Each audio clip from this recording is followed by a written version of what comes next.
근데 저는 양현준 선수의 최고의 장점 중 하나가 왼쪽에 세워놓든 오른쪽에 세워놓든 일단 빠른 선수다 보니까 이런 낮은 지역에서 양현준한테 공이 들어갔을 때 양현준은 무조건 수비랑 맞닥뜨리는 상황을 잘 만들어내는 것 같아요. 전진적으로 공을 밀면서 상대를 뒤로 무르게 만들면서 드리블을 시작합니다.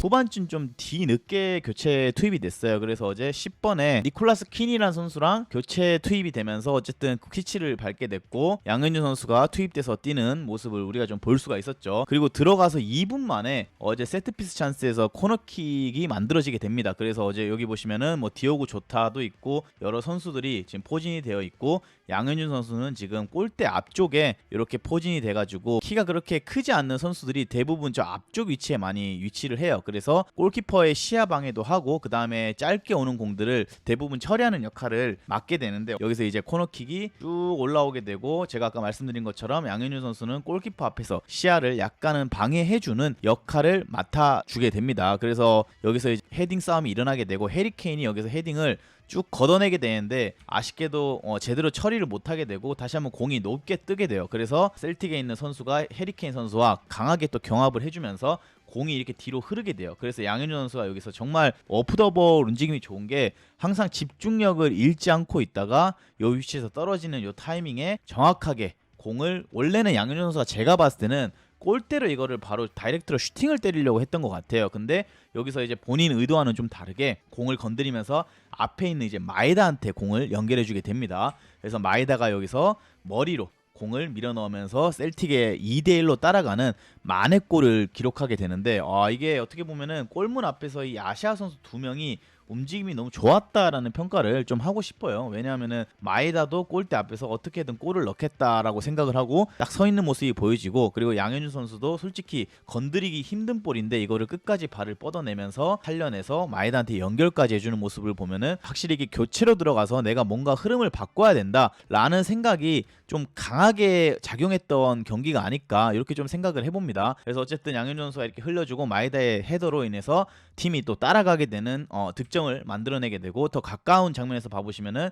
양현준 선수가 이 위치에 있고 그 다음에 여기서 해리케인과 셀틱의 한 선수가 헤더 경합을 가져가는 모습 볼 수 있죠. 그리고 공이 뒤에 흘렀을 때 양현준이 몸을 약간은 비틀면서 전방을 바라보게 되고 앞에 있는 마에다 선수한테 연결을 해주게 됩니다. 그리고 마에다가 놓치지 않고 헤더로 마무리하는 모습을 좀 볼 수가 있었죠. 그리고 난 뒤에 다음 장면 같은 경우에도 이제 양현준 선수가 안쪽으로 이번에 들어와 있어요. 그래서 사이드에서 이제 하프 스페이스를 침투하고 있는 선수한테 요렇게 패스가 연결되게 되는데 어제 후반전 경기를 제가 좀 돌려보니까 확실히 이게 로저스도 인버티드 풀백을 자유자재로 좀 쓰긴 하더라고요. 그래서 지금 여기 침투하고 있는 선수가 풀백 선수인데 하프 스페이스로 또 빠르게 침투를 하더라고요. 그래서 이 공을 받아가지고 지금 여기 서 있는 양현준 선수를 향해서 컷백 패스를 내주게 됩니다. 그래서 이 컷백 패스가 들어왔을 때 양현준 선수가 원래는 이렇게 앞으로 공이 왔으면은 본인이 바로 엉덩이를 쭉 빼면서 터닝슛으로 마무리를 좀 하려고 욕심을 냈던 것 같아요. 분명히 골대랑도 충분히 가까운 자리이고 충분히 본인이 득점으로 마무리할 수 있는 자리였기 때문에 근데 아쉽게도 크로스가 조금은 뒤로 오게 되면서 양현준 선수가 슈팅을 못하는 그 자세가 잡히게 되고 마침 뒤에 지금 들어오고 있는 동료 선수에게 공을 내주게 됩니다. 그래서 지금 뒤에 들어오고 있는 동료 선수가 공을 한번 안으로 쳐놓고 바로 슈팅으로 또 마무리하는 모습을 보여주게 되죠. 그래서 어제 투입된 지 긴 시간이 지나지 않았는데 짧은 시간 안에도 여러 가지 공격 쪽에서 좋은 찬스들을 계속해서 만들어내고 있는 양현준 선수의 모습을 어제 좀 볼 수 있지 않았나. 그래서 아쉬워하고 있는 또 셀틱 선수들이 보이죠. 그리고 다음 장면에서는 이제 양현준 선수가 사이드에서 공을 딱 잡고 1대1을 원래 걸려고 했던 것 같아요. 게이루랑 그리고 앞에 아프스페이스 한 명 띄워주고 있는 선수가 보이고요. 근데 양현준이 여기서 흔들다가 안으로 치고 들어오게 됩니다. 그래서 양현준이 안으로 공을 치다가 이제 이 하프스페이스 뛴 선수로 인해서 상대 수비가 이렇게 끌려가게 되니까 당연히 이 간격이 벌어질 수밖에 없게 되고 또 새로운 선수가 또 다른 공간으로 침투하는 모습이 보여지죠. 그러다 보니까 양현준이 또 다른 침투하는 새로운 선수에게 이렇게 낮고 빠른 패스를 찔러주게 되고 이 선수가 또 노마크 찬스에서 슈팅을 다이렉트로 할 수 있는 기회를 얻게 됩니다. 그래서 여기서도 양현준의 빠른 돌파로 인한 패스가 좀 돋보이지 않았나라는 생각이 들고, 여기서도 아쉽게 슈팅이 공 밖으로 나가긴 했었는데 어쨌든 양현준의 이런 저돌적인 돌파로 인해서 좀 좋은 장면이 만들어냈다. 그래서 양현준 선수가 제가 그리고 이 경기 이후에도 몇 경기들을 좀 돌려봤었는데 좀 매력적인 거 하나는 로저스 감독이 이번 연도에 양현준 선수를 왼쪽에도 쓰고 오른쪽에도 자유자재로 써요. 왜냐하면은 뭐 왼쪽에 섰을 때는 양현준 선수가 인사이드 윙어처럼 돌파도 자주 시도할 수 있고, 그 다음에 오른쪽에 섰을 때도 정발잡이 윙어로 또 빠른 돌파가 가능하다 보니까, 근데 저는 양현준 선수의 최고의 장점 중 하나가 이거라고 생각을 합니다. 왼쪽에 세워놓든 오른쪽에 세워놓든 일단 빠른 선수다 보니까 이런 낮은 지역에서 양현준한테 공이 들어갔을 때 양현준은 무조건 수비랑 맞닥뜨리는 상황을 잘 만들어내는 것 같아요. 그래서 본인이 앞을 보면서 축구를 하게 되고 전진적으로 공을 밀면서 상대를 뒤로 무르게 만들면서 드리블을 시작합니다. 그러다 보니까 양현준을 상대하는 수비수들 입장에서는 상당히 까다로울 수밖에 없다라고 저는 생각을 해요. 이게 어떻게 보면 좀 다른 선수들이랑 좀 다른 유형인 게, 특히나 여기 반대발 윙어로 쓰는 선수들, 여기 만약에 왼발잡이 윙어들이 쓰는 선수들 중에 만약에 내가 빠르지 않는 선수가 쓴다라고 하면은 대부분 공을 좀 뒤쪽으로 잡아놓고 상대 수비수한테 공을 좀 뺏기지 않는 플레이를 많이 가져가는데, 양현준 선수는 본인의 장기가 빠른 발을 이용한 드리블이다 보니까 이렇게 좀 빠르게 드리블을 치면서 상대를 좀 제치는 유형의 돌파를 어제 많이 보여준 경기이지 않았나. 그래서 어제 일단은 양현준 선수가 많은 출전 시간을 뛰지는 않았어요. 조금은 아쉽게도 짧은 출전 시간을 부여받았고 13분 정도 뛰면서 한 개의 도움을 기록하는 모습을 좀 볼 수 있었고, 그게 어떻게 보면 양현준 선수의 이번 시즌 첫 번째 챔피언스 리그 도움을 올린 거라고 하더라고요. 그래서 이게 양현준 선수가 있는 리그 자체가 센 리그는 아니더라도 그래도 이 셀틱이라는 그 팀이 스코티시 리그 안에서는 여러분 정말 센 팀이기 때문에 그 팀 안에서 어떻게든 경기 숫자를 늘려가고 있다라는 거는 너무나도 긍정적인 게 아닐까라는 생각이 좀 많이 들고, 어제 양현준 선수의 스탯을 여러분들이 좀 봐보시면은 어제 물론 팀은 아쉽게 2대1로 패배를 했습니다. 허나 이제 양현준의 활약이 상당히 괜찮았는데 어제 일단은 출전 시간은 13분, 키패스를 이 짧은 시간 안에 3개나 기록을 했습니다. 그래서 얼마나 이 선수가 저돌적인 선수인지를 우리가 알 수 있는 지표지 않을까라는 생각이 들고, 이번 시즌 양현준 선수가 여러분 득점을 했던 경기가 한 차례 있었어요. 그 경기가 어떤 경기냐라고 하면은 바로 리그에서 열린 던디 FC라는 팀이랑 경기를 할 때 양현준 선수가 또 득점을 하나 기록을 했습니다.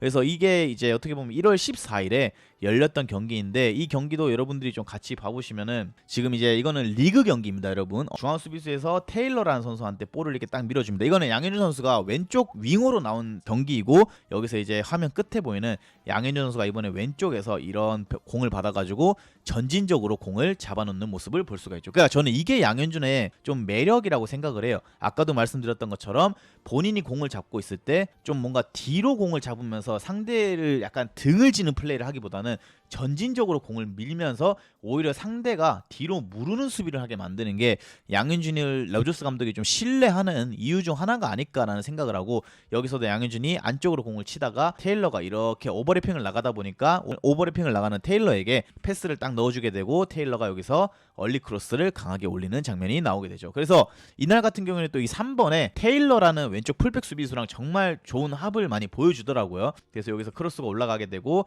아쉽게도 헤더가 좀 밖으로 나가는 상황이 생겼고요. 여기서도 이제 테일러가 공을 전개하면서 사이드에 벌려있는 양현준 발밑에 빠르게 공을 연결하게 됩니다. 그래서 양현준이 이번에도 아까 말씀드렸던 거랑 마찬가지로 전진적으로 공을 잡으면서 오히려 상대를 뒤로 무르게 만드는 드리블 돌파를 시작하게 됩니다. 그래서 여기서는 이제 손흥민 선수가 가장 잘하는 것 중에 하나인 시저스 페인팅이라고 하죠. 안쪽으로 시저스 페인팅을 한번 줬다가 안으로 치는 척을 하고 그 다음에 바깥으로 빠르게 공을 드리블하게 되는 양현준의 모습을 좀 볼 수가 있습니다. 그래서 양현준 선수가 워낙 속도감이 있는 선수다 보니까 이렇게 페이크 모션 한번 주고 밖으로 빠른 타이밍에 쳤을 때는 수비수들이 한 번씩 휘청휘청하면서 따라가기 상당히 애먹는 모습을 많이 보여주더라고요. 그래서 여기서도 양현준이 왼발로 크로스를 올리려다가 이렇게 공을 뒤로 살짝 접어놓게 되고, 여기서는 양현준이 반대발인 오른발로 크로스를 올리는 장면을 우리가 좀 볼 수가 있었죠. 그리고 이번 장면에서는 마에다 선수가 측면에 또 벌려있는 양현준 선수에게 패스를 하게 되고 양현준이 여기서 또 공을 잡자마자 뒤로 공을 잡거나 뒤로 끌려 나오는 게 아니라 또다시 전진적으로 공을 밀면서 상대 수비수와 1대1을 맞닥뜨리는 장면을 볼 수가 있었어요. 그래서 저는 요즘에 어떻게 보면 이게 뭐 인버티드 풀백이다, 하프 스페이스 침투다 이런 것들이 많이 좀 이렇게 생기게 되면서 이런 측면 윙어들이 온전히 상대 풀백이랑 자기의 퍼포먼스, 즉 기술을 발휘하면서 1대1을 맞이할 수 있는 상황이 많이 없어진 게 좀 아쉽다라는 표현을 예전에 했었는데, 셀틱은 약간은 이전의 축구와 비슷한 측면 윙어들한테 자율성을 좀 많이 부여하고 있다 보니까 이런 양현준 선수가 공을 잡았을 때 지금 뛰어들어가는, 토트넘과 같이 뛰어들어가는 선수도 없고 오로지 사이드 윙어가 자신과 지금 맞닥뜨린 수비수와 1대1에만 집중할 수 있는 장면을 많이 만들어주는 게 양현준 선수한테도 큰 도움이 되는 것 같다라는 생각이 들더라고요.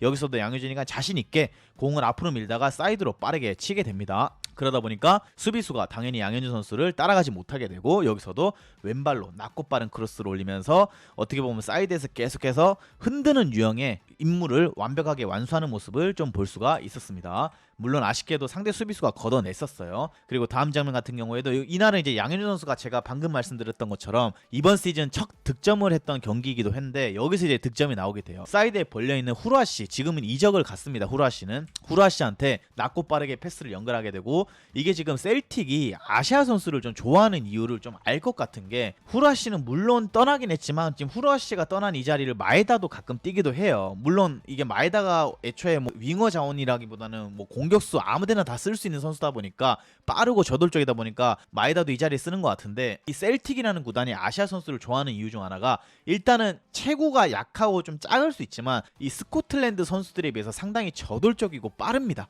그러다 보니까 지금 노저스 감독이 후루아씨를 쓸 때 오른쪽 윙에도 많이 배치하면서 이날도 후루아씨가 오른쪽에서 그냥 공만 잡으면은 전진적으로 양현준 선수랑 똑같이 밀면서 사이드로 쳐놓고 크로스 올라가고 안쪽으로 쳐놓고 슈팅 들어가고 이런 모습을 많이 보여주더라고요. 그러다 보니까 이날도 후루아씨한테 공이 연결되자마자 그냥 사이드로 본인이 스피드 있게 쳐놓고 낮고 빠르게 그냥 크로스를 올려버리더라고요. 그러다 보니까 문전 안에서 경합이 일어나게 되고, 뒤에 공이 흘렀을 때 지금 보시면 양현준 선수가 골대 근처까지 지금 다 들어와 있죠. 여기서 흐르는 공을 양현준이 점프헤더로 마무리하면서 본인의 이번 시즌 첫 득점을 던디 FC전에서 만들어내는 모습을 좀 볼 수가 있었어요. 그리고 난 뒤에 양현준 선수가 사이드로 달려가면서, 이게 원정 경기다 보니까 원정 팬들이 있는 위치까지 가서 본인이 또 셀레브레이션을 보여주는 모습을 좀 볼 수가 있었다. 그리고 팀 동료들도 상당히 양현준 선수를 축하해주는 모습을 좀 우리가 볼 수 있지 않았나. 그래서 어떻게 보면은 지금 어떻게 후루아씨가 떠났기 때문에 양현준이 오른쪽에도 많이 배치가 되기도 하고 왼쪽 오른쪽 그냥 번갈아가면서 다 뛰는데, 진짜 이게 후루아씨 뛸 때도 그렇고 마에다가 뛸 때도 그렇고 양현준이 뛸 때도 그렇고 보면은 저돌적인 이 측면 하나 때문에도 어떻게 보면 로저스가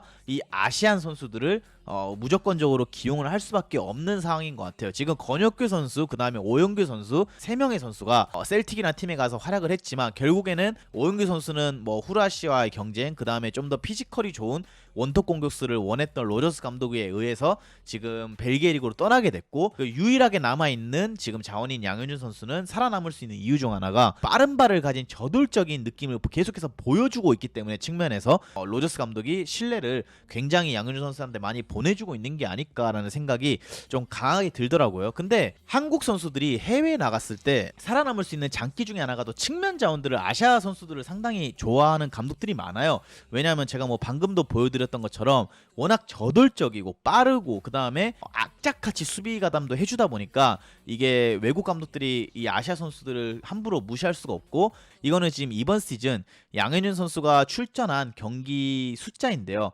일단은 시즌이 8월달에 개막을 해서 첫 경기 때부터 양현준 선수가 교체로 계속 투입이 됐었습니다. 그리고 주전 경기에서 잠깐이나마 밀렸다라고도 볼 수 있죠. 온더벤치, 벤치에도 앉았고, 그 다음에 레인저스와의 경기에는 아예 명단에 들어가지 않았던 경기도 있고, 그 다음에 쭉 보시면은 최근에 제가 아까 방금 말씀드렸던 골을 넣었던 경기 던디 FC전에 3대3 무승부가 났고, 이날 경기에서 양현준이 득점을 귀중하게 해주면서 팀의 무승부에 일조를 좀 한 모습을 볼 수가 있었죠. 그리고 이거는 이제 양현준 선수가 현재 지금 셀틱 가서 2년 차를 보내고 있잖아요. 그러다 보니까 1년 차 때는 그 스코틀랜드 리그가 여러분 한 시즌에 33경기가 진행이 됩니다. 근데 이제 양현준 선수가 첫 시즌에 가서 33경기 중에 24경기를 나왔기 때문에 반 이상은 뛰었다라고 볼 수가 있어요. 근데 아쉽게도 이게 출전 시간을 보면은 그렇게까지 긴 시간을 부여받지는 못했어요. 그래서 뭐 1분을 뛴 경기도 있고요. 킬만옥전 같은 경우에는 그다음에 뭐 풀타임을 뛴 경기들도 있지만 솔직히 공격수로서 공격 포인트가 그렇게 많지는 않았어요. 허나 첫 시즌 같은 경우에는 24경기를 나오면서 리그에 좀 빠른 스피드에 적응을 하고 빠른 템포에 좀 적응을 하고 그다음에 언어 문제를 좀 적응을 하는데 많은 시간을 들였고 이번 시즌은 아직 시즌이 여러분 한 4개월 정도 남았는데 벌써부터 14경기를 출전하고 있으면서 챔피언스리그나 이런 탑 무대에서도 좋은 활약을 계속해서 보여주고 있는 게 어떻게 보면은 리그 3년차 4년차가 됐을 때는 더 빠르게 적응을 하면서 팀의 좀 주축으로 나아나가는 발판의 무대가 되지 않을까. 물론 이 스코틀랜드 리그에 오래 있는 걸 저는 바라지 않아요. 빨리 뭐 프리미어리가 됐던 챔피언십이 됐던 잉글랜드 무대로 들어오면 좋겠지만 일단은 이 팀에서 중용받고 있고 교체로든 뭐 어떻게 선발로든 뭐 왼쪽이든 오른쪽이든 가리지 않고 계속해서 기회를 부여받고 있다라는 게 어떻게 보면 양현준 선수한테 좀 더 긍정적인 부분이다. 이렇게 좀 표현을 하고 싶습니다. 자, 그리고 이번에 3월 달에 여러분 대표팀이 소집이 되게 됩니다. 그래서 대표팀이 소집이 되게 되면은 양현준 선수를 충분히 저는 발탁을 해볼 만하다라고 생각을 해요. 왜냐하면은 지금 최근에 너무나도 좋은 모습을 보여주고 있고 양현준 선수가 처음으로 대표팀 뽑혔던 순간이 2022년 9월 달에 대표팀에 좀 뽑혔었어요. 그리고 그 이후에 대표팀에 들어가긴 했지만 경기를 대부분 나오진 못했어요. 그리고 우리가 최근에 이제 양현준을 기억할 수 있는 거는 아시안컵이었죠. 작년 1월 달에 열렸던 아시안컵에서 양현준 선수가 호주전에 교체 투입돼서 정말 좋은 모습을 보여줬던 경기들이 있었고 그리고 요르단전을 마지막으로 2024년 2월을 마지막으로 여러분 더 이상 대표팀에는 뽑히고 있지 않는 모습을 좀 보여주고 있어요. 그래서 이번에 어떻게 보면 챔스에서도 좋은 활약을 했고 그리고 홍명보 감독님이 해외에서 계속해서 선수들을 관찰하고 있다라고 했었거든요. 지난번에. 그러다 보니까 이번 3월 A매치에는 아마도 양현준 선수를 좀 불러서 경기에 좀 투입시켜 볼만 하지 않을까라는 생각이 좀 많이 듭니다. 자, 그래서 이게 어떻게 보면은 지난 마지막 저희가 소집했던 쿠웨이트전 그 다음에 팔레스타인전 때 소집됐던 대표팀 선수들의 명단인데 지금 현재 여기 보시면은 양현준 선수의 이름은 없습니다. 그래서 양현준 선수가 만약에 대표팀에 발탁이 된다라고 하면은 미드필더 위치에 들어가게 되겠죠. 그래서 지금 뭐 김봉수, 박영우, 배준호, 백승호, 손흥민, 이강인, 이재성, 이현주, 정우영, 홍현석, 황인범 이렇게 좀 많은 선수들이 이 대표팀 명단에 들어가 있는 모습을 좀 볼 수가 있는데 저는 여기서 황인범, 이강인, 손흥민, 이재성 4명의 선수는 큰 이변이 없는 한 이번 명단에도 무조건적으로 들어갈 거라고 저는 생각을 해요. 이 선수들이 부상이 있거나 몸이 좋지 않아서 한국의 대표팀에 차출이 되지 않는다라는 전제가 없는 한 이 선수들은 대부분 다 들어올 거라고 생각을 하고 그렇게 되면은 이제 남은 자리가 배준호 선수 혹은 홍현석 그리고 이현주, 정우영 이런 선수들을 뽑을지 아니면은 양현준을 뽑을지를 우리가 좀 생각을 해봐야 되는데 저는 뭐 최근에 솔직히 배준호 선수가 작년에는 잘했지만 최근에 뭐 벤치하는 경우도 있고 정우영 선수도 뭐 최근 잘해주고는 있지만 어쨌든 셀틱은 챔스에 나가서 좋은 모습을 보여주다 보니까 이거 확인이 좀 차이가 있고 그리고 이현주 선수도 어리고 잘하지만 어쨌든 최근에 양현준 선수의 활약에 비해서는 과연 이현준 선수가 확실하게 낫다라고 볼 수 있을까라는 생각이 들기 때문에 저는 이 3명 선수와 윙어 자리를 놓고 경쟁을 했을 때 충분히 양현준 선수가 경쟁력이 있지 않을까라는 생각이 좀 들어요. 그래서 이번 대표팀 명단에 양현준 선수가 만약에 뽑히게 된다라고 하면은 또다시 대표팀에서 조커로서 좋은 모습을 저는 보여줄 수 있다라는 생각이 많이 듭니다. 그리고 지금 어떻게 보면 셀틱에서도 경쟁자라고 볼 수 있는 후라시 선수가 스타드 렌으로 이적을 했어요. 그래서 렌으로 떠나게 되면서 지금 양현준 선수가 좀 더 주전 경쟁하는데 형신호가 들어왔다라고 볼 수가 있어요. 물론 이제 스타드 렌으로 후라시가 떠나게 되면서 스타드 렌에서 조타라는 선수를 다시 부르게 됩니다. 이적료 800만 유로를 주면서 셀틱이 2030년까지 조타를 재계약했었거든요. 그래서 조타가 이번 1월달에 셀틱으로 들어오긴 했지만 저는 충분히 양현준의 매력을 보여준다라고 하면은 뭐 교체든 선발이든 로저스 감독 아래에서 중용받는 거는 크게 변함이 없을 거라고 생각을 하기 때문에 어쨌든 셀틱의 양현준 선수 경기 앞으로도 좀 많이 챙겨보면은 재밌을 것 같고, 또 앞으로 이 선수가 이 팀에서 뛰다가 더 큰 무대로 기성용 선수처럼 진출하게 되는 날이 분명히 올 겁니다. 그 시점이 왔을 때 더 이 선수를 응원하게 되지 않을까라는 생각이 좀 많이 듭니다.